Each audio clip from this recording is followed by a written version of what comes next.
J'ai mis le recording. Donc, belle tribu, je vous avais dit que je venais vous voir aujourd'hui. J'avais envie de vous jaser un peu de la soirée de sorcière.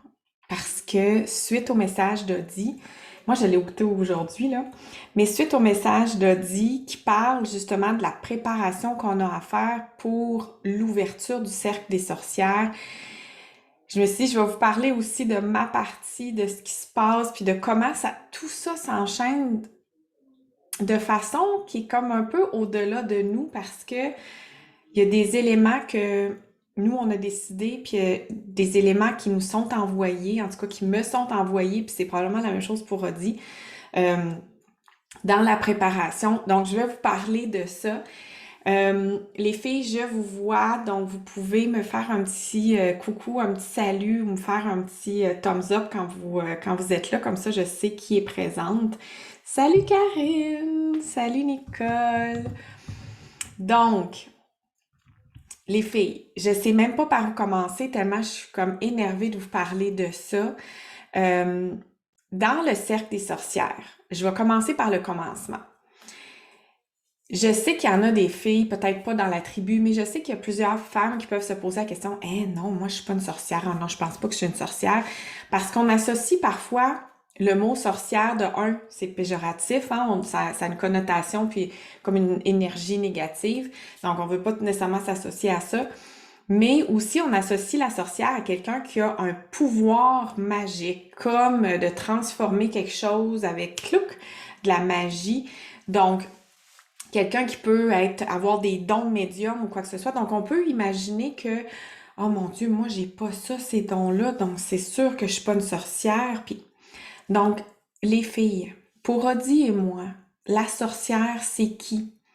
La sorcière, c'est la femme en général. Si t'es une femme, t'es une sorcière pour nous. Parce que le mot sorcière, il a été sorti pour démoniser justement sataniser la femme qui avait du pouvoir, qui était intuitive, qui se tenait debout pour elle-même. Souvent, c'était une femme qui était pas mariée. C'était une femme qui était pas sous l'emprise de la religion. Elle était son propre Dieu. Elle avait le Dieu connecté avec le tout, avec la nature.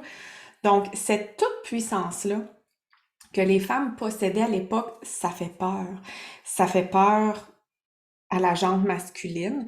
Peut-être que vous le voyez encore aujourd'hui des fois que quand vous prenez votre toute-puissance par votre don intuitif, ça peut faire peur à certaines personnes autour de vous. Donc, si tu es une femme, si tu me regardes, moi, je considère que tu es une sorcière. Donc, La sorcière, Audie et moi, on en a créé un livre. Avant qu'on mette le titre, on s'est fait même dire, êtes-vous sûr que vous voulez mettre le mot sorcière? Tu sais, c'est pas tellement, ça n'a pas tellement de bonne énergie. Puis nous, on a dit non, justement, au contraire, on veut redonner cette belle énergie-là à la sorcière. Parce que si je vous dis sorcier, vous allez penser à un grand sorcier, un sage qui a beaucoup de connaissances. Puis le sorcier est comme vénéré, wow, c'est donc extraordinaire. La sorcière est laide, est maléfique, c'est sûr qu'elle est pas fine, elle jette des mauvais sorts, c'est une vieille frustrée qui habite dans le fond du bois tout seul, puis elle est méchante, hein? Fait que c'est sûr qu'on n'a pas le goût d'être ça. Donc, d'aller reprendre cette énergie-là de sorcière, c'est ce qu'on veut célébrer à travers le cercle sacré des sorcières en disant moi, je veux être une sorcière, mais je vais démontrer à quel point c'est beau, c'est gracieux, c'est puissant, mais c'est puissant à partir d'une énergie d'amour. Puis de voir que peut-être que oui, tu as tellement de grande puissance que si tu es en colère, tu vas aussi avoir une grande puissance. Mais plus tu vas aller dans ton centre à mieux te connaître, plus tu vas comprendre ta propre puissance, puis tu vas savoir que ta puissance, tu peux t'en servir pour construire, créer, ou encore tu peux t'en servir pour détruire. Donc, ça va être à toi à choisir de quel côté tu veux être. Et là, ce qu'on veut faire dans le cercle sacré des sorcières, c'est vraiment de pouvoir aller honorer toi d'abord, mais toutes les lignées de femmes qui ont été là avant toi, qui font qu'aujourd'hui, on est où nous sommes, puis toutes les sorcières qui viendront au monde après nous. Donc, on veut aller honorer ça. Puis pourquoi on le fait à la semaine, c'est qu'on veut aussi aller honorer la mort. Et je veux vous parler de ça parce que moi, dans mon rituel, le cercle sacré des sorcières, Audie nous fait un rituel d'ouverture, elle vous l'a expliqué. Puis là, moi, toute la journée aujourd'hui, je me disais, hey, je vais prendre quelle photo pour moi, je sais pas. Je vais en choisir une, c'est sûr, puis je vais vous présenter mon côté créatif quand je vais l'avoir préparé.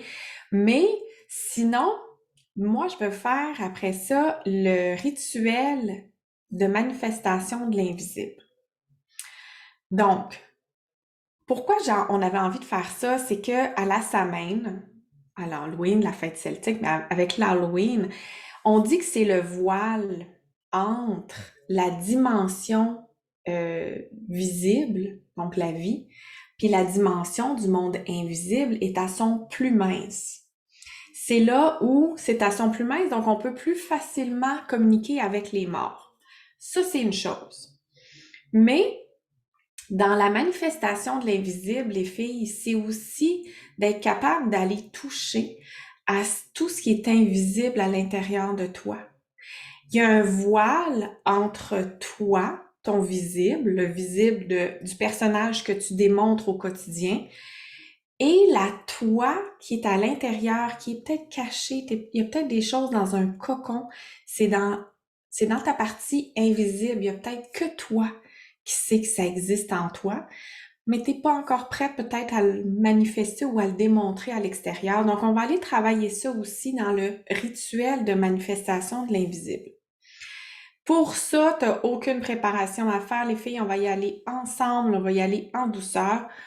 Par contre, j'ai vraiment besoin de ton aide tout de suite, ici, maintenant. Quand tu écoutes la vidéo, tu vas me laisser un message, un mot, deux mots, trois mots, une phrase, de l'énergie, de ce que tu ressens à l'intérieur de toi qui est dans ton invisible et ce que tu aimerais donc prendre de ton monde invisible puis de le remettre dans le monde visible. J'ai besoin de toi. Je vais en faire une partie, évidemment, mais j'ai besoin d'aller travailler avec toi pour celles qui vont être là, pour celles qui vont s'inscrire, pour celles qui vont s'inscrire en rediffusion. Mais je veux que tu puisses me donner, toi, ton énergie. Donne-moi ta pulsion de ce que toi, tu as besoin de mettre dans le visible, puis que tu sens que probablement en ce moment, c'est dans l'invisible. Écris-le-moi dans les commentaires. Tu peux prendre un moment, fermer les yeux pour respirer. On va le faire ensemble.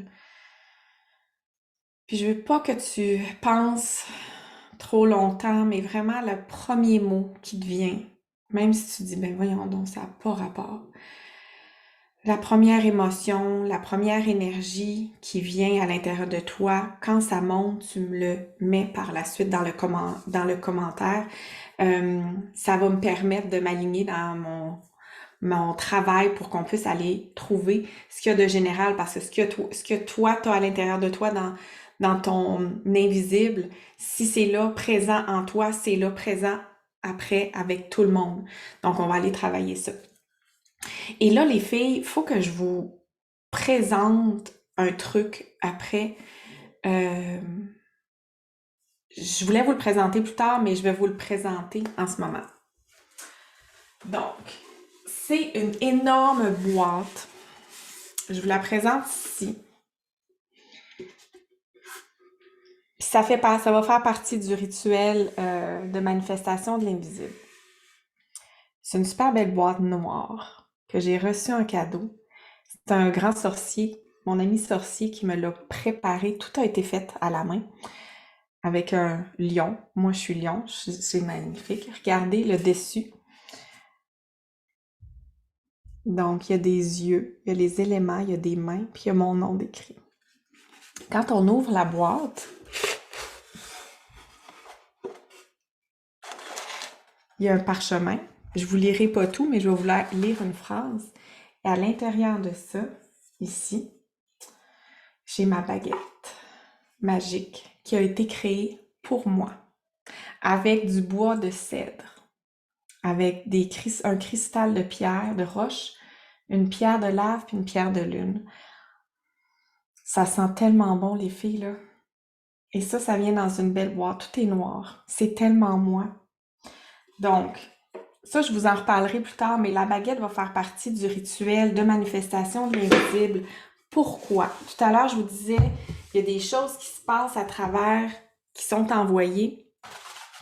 Dans la lettre du manuscrit que j'ai reçu, c'est écrit « Le mariage vibratoire des trois pierres perce une brèche dans le voile qui sépare notre monde et celui de l'invisible. » Là, les filles, je vous dis ça, et le sorcier qui a écrit la lettre n'avait aucune idée que moi, samedi, avec Audie, je m'occupais du rituel de la manifestation de l'invisible. Alors évidemment, vous comprenez que la baguette va faire partie de notre rituel de manifestation de l'invisible. Donc, je vais aller voir un petit peu ce que vous avez écrit. Donc, de l'amour, de la création, de la sérénité, enlever mon voile, oui, on va faire ça, effectivement, Chantal, la liberté, de l'harmonie. C'est merveilleux, les filles. Vraiment, là, c'est super beau. Celles qui vont m'écouter en rediffusion, s'il vous plaît, prenez aussi le temps de me partager ce que vous sentez qui est dans votre invisible, dans votre monde invisible, puis qui a besoin d'aller se manifester dans le visible. Pourquoi je te demande ça, puis pourquoi je vous demande ça, les filles, c'est que, et là je vous le dis, puis j'ai des frissons partout, je vais vous le dire, puis j'ai des frissons partout de la tête aux pieds, c'est que je crois fermement que plus on est d'âme à se réunir et à avoir une ligne de mire vers laquelle on tend, on joue un effet de bascule, comme une balance. Puis à un moment donné, quand il y en a beaucoup qui sont dans la balance, dans ce coin-ci, ça crée un effet de bascule, puis pouf, ça ramène tout le monde à la même place. Donc, même ceux ou celles qui veulent pas suivre, à un moment donné, si on est plusieurs ici, qu'on concentre notre énergie à un endroit dans une direction avec notre intention de ce qu'on veut rendre visible, de ce qui est dans notre monde invisible, à un moment donné, ça fait un effet de bascule, puis on fait un point de bascule. Donc, je veux vraiment aussi qu'on puisse utiliser la force du groupe avec lequel on va être samedi pour justement amplifier la charge émotionnelle qui va être reliée avec chacun des points que vous m'avez nommés, puis il y en aura d'autres, puis il y en aura d'autres, puis il y en aura d'autres. Je vais en canaliser d'autres, mais je voulais aussi avoir votre énergie, avoir votre pouls. Donc ça, c'est vraiment merveilleux. Donc, le cercle sacré des sorcières, les filles, je récapitule. Audie vous nous fait un rituel d'ouverture. Elle vous en a parlé avec la belle Vaspata, avec la préparation qu'on a à faire avec notre photo et tout ça. Je trouve ça génial. J'ai vraiment hâte de le vivre. Par la suite, moi, je vous amène dans le rituel de la manifestation de l'invisible.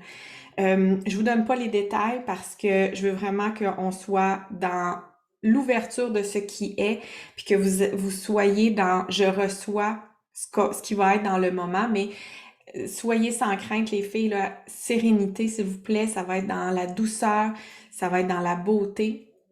Et par la suite, il y a Karine Ganga-Cloutier qui est là justement en ligne, mais qui va nous faire danser. Une danse sacrée pour vraiment célébrer. On veut pas célébrer juste avec nos énergies ou en méditation, mais on veut vraiment aussi que toutes les cellules du corps bougent. Puis moi, là, depuis un bout de temps, là, je sens que j'ai besoin de danser, j'ai le goût d'écouter de la musique, de bouger mon corps comme de façon dont il n'a jamais bougé. Donc, puis les filles avec Karine, là, celles qui ont déjà pris des cours, vous le savez, mais celles qui en ont jamais pris, Karine, c'est zéro performance, 100% fun. Donc, t'es pas une danseuse professionnelle, c'est pas grave. Avec Karine, elle va nous faire danser, elle va nous amener dans cette simplicité-là, puis cette facilité-là de mouvement. Puis encore là, le but, c'est pas qu'on crée une chorégraphie puis qu'on fasse un spectacle. Le but, c'est vraiment que toi, tu entres en contact avec ton corps puis que tu sois dans cette vibe-là pour le faire bouger, pour l'honorer, le célébrer. Donc ça, c'est une des choses. Ensuite de ça, bien évidemment, on a le rituel de la magie qu'on va faire aussi, qui va être vraiment super beau. Donc, je reviens un peu... Donc, Karine a dit, on va pas compter des 8, une chance, parce que moi, ça me mêle complètement. Donc, je vous reviens aussi, les filles, avec le rituel de la manifestation de l'invisible. Je vous avais dit que je voulais vous parler de la vie, de la mort en même temps. C'est proche, hein?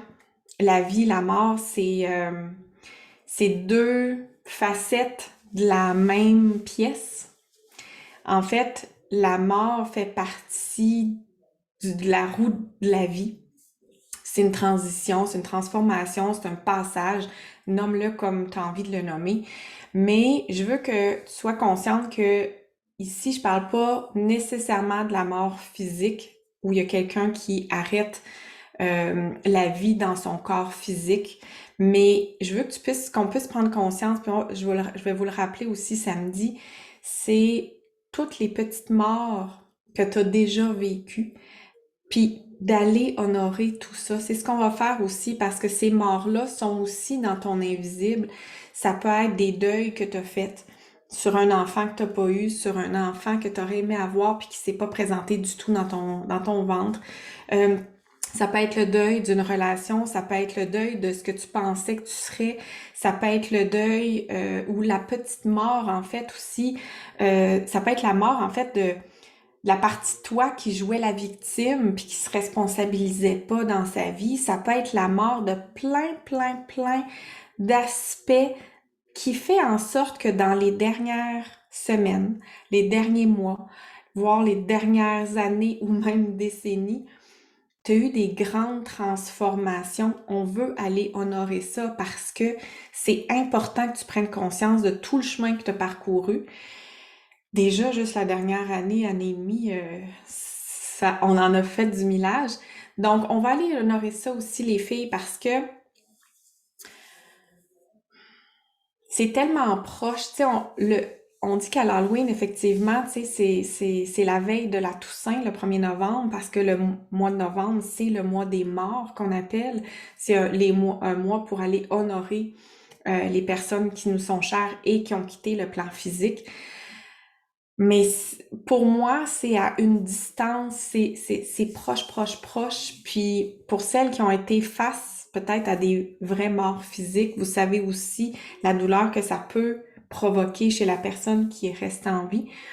Pour moi, c'est sûr que la façon qui m'aide davantage, tu sais, c'est dans ma foi, dans ma spiritualité, de sentir que c'est pas une mort comme oh mon Dieu, c'est plus là, comme un verre de vitre qu'on casse, qu'on met à la poubelle, puis ça existe plus, on n'en parle plus. Mais je vous fais des drôles d'exemples aujourd'hui, me semble, mais pour moi, la mort, c'est la disparition peut-être du corps physique, mais tout le reste continue. Tout le reste continue à être présent, à être là. C'est une présence qui est différente, mais c'est une présence qui est là aussi. Puis c'est sûr que c'est pas la même chose que de dire hey, je peux prendre quelqu'un dans mes bras, mais dans le plus grand que nous, il y a une communication qui peut être là aussi. Donc, on va aller travailler ça aussi à travers le rituel de la manifestation de l'invisible parce que on va aller honorer justement ces morts-là qu'on a vécues, que ce soit une personne physique, mais aussi de reconnaître, toi, les morts que tu as faites pour être présente aujourd'hui dans la situation, dans l'état énergétique, dans ton bien-être physique, mental, émotionnel que tu es aujourd'hui. Il a fallu que tu laisses aller, que tu abandonnes la résistance. Puis la résistance, c'est la carte en fin de semaine. Mais laisser mourir ou mourir, c'est aussi à un moment donné de lâcher prise, puis de s'abandonner au cycle de la vie. Donc, à travers tout ça, les filles, c'est vraiment ce qu'on veut rendre. On veut rendre grâce à ça, on veut rendre grâce à la femme qu'on appelle sorcière, on veut rendre grâce à ton cheminement, on veut aller célébrer le sacré qui vibre en toi. On veut faire ça en gang. C'est sûr que moi, j'aimerais bien ça pouvoir le faire Pour vrai, autour d'un feu, dans la forêt, la nuit, hey, ça serait super le fun. Un jour, les filles, on va le faire. Mais si tu veux vivre ça, vibrer ça avec nous, je vais mettre le lien pour que tu puisses t'inscrire. C'est samedi à 4 heures, heure du Québec, jusqu'à 5h30. Tu sais, c'est juste avant le souper, c'est parfait. T'envoies les enfants jouer dehors. Si t'as pas d'enfants, ben c'est tant mieux. T'as la maison tranquille. T'as juste à tasser un peu de meubles pour pouvoir danser tantôt avec Karine. Euh, c'est juste avant le souper, c'est le moment sacré que tu te donnes. C'est sûr que si tu es complètement déjà dans ton souper, euh, tu peux aussi le faire en rediffusion. Donc, il va être disponible en rediffusion. Dès qu'on aura fini le direct, on va le mettre sur notre plateforme de formation. Donc, tu peux le faire au moment que ça t'adonnera. Mais c'est sûr qu'on aimerait ça que tu le fasses en direct avec nous pour qu'on puisse sentir toute la vibration ensemble, toute cette énergie-là. Puis, ah ben oui, Karine a dit les enfants peuvent être là aussi. Oui, les enfants peuvent être là aussi, c'est sûr. Surtout pour danser, puis tout ça, c'est sûr que ça, c'est super le fun. Mais si tu sens que tu as besoin de ta bulle à toi, de ton moment à toi, moi, je sais que ça me fait vraiment du bien. Hier, je me suis pris un moment comme ça, tu sais, de fermer la porte, de dire là, moi, je suis indisponible. Faites comme si j'étais pas dans la maison, puis je me retire pour aller me connecter à mon sacré. Ce que ça fait, c'est que ça me redonne tellement d'énergie. C'est comme si c'est le moment où je vais me remplir. Puis après ça, je peux aller redonner à nouveau. Donc, pour les filles qui veulent être avec nous, c'est 90 minutes. C'est de la belle douceur. Vous êtes déjà plusieurs à vous être inscrites. On est super contente. Bon, vous savez déjà qu'est-ce qu'on va porter. Odi et moi, on va mettre nos robes qu'on s'est achetées. J'ai vraiment hâte de la mettre pour la première fois pour un événement. Et oui, je suis contente qu'on puisse aller se rencontrer enfin ensemble dans... dans ce cercle sacré-là, puis qu'on aille justement renouer encore plus en profondeur ces énergies-là de la sorcière, cette toute-puissance. Puis je le sens davantage. Puis les filles, je vais vous faire un message parce que aujourd'hui, ça m'est arrivé comme une canalisation, puis je vais vous en reparler, mais il y a vraiment un message de Lilith qui nous remercie de notre présence face à sa toute-puissance, face à ta toute-puissance aussi à travers tout le mois d'octobre. Donc, je vais vous partager son message de merci. Et je suis contente que tu puisses être là avec nous samedi. J'ai vraiment hâte de pouvoir danser puis célébrer avec toi et avec toutes ces belles sorcières. Donc, si tu as des questions, tu me les mets dans le conversé, je pourrai te répondre. Puis, tu m'indiqueras l'énergie de l'invisible que tu sens que tu as besoin de manifester dans le visible pour que je puisse préparer davantage le rituel qu'on va vivre ensemble. Je te remercie. Je t'embrasse. Bonne soirée, bonne journée.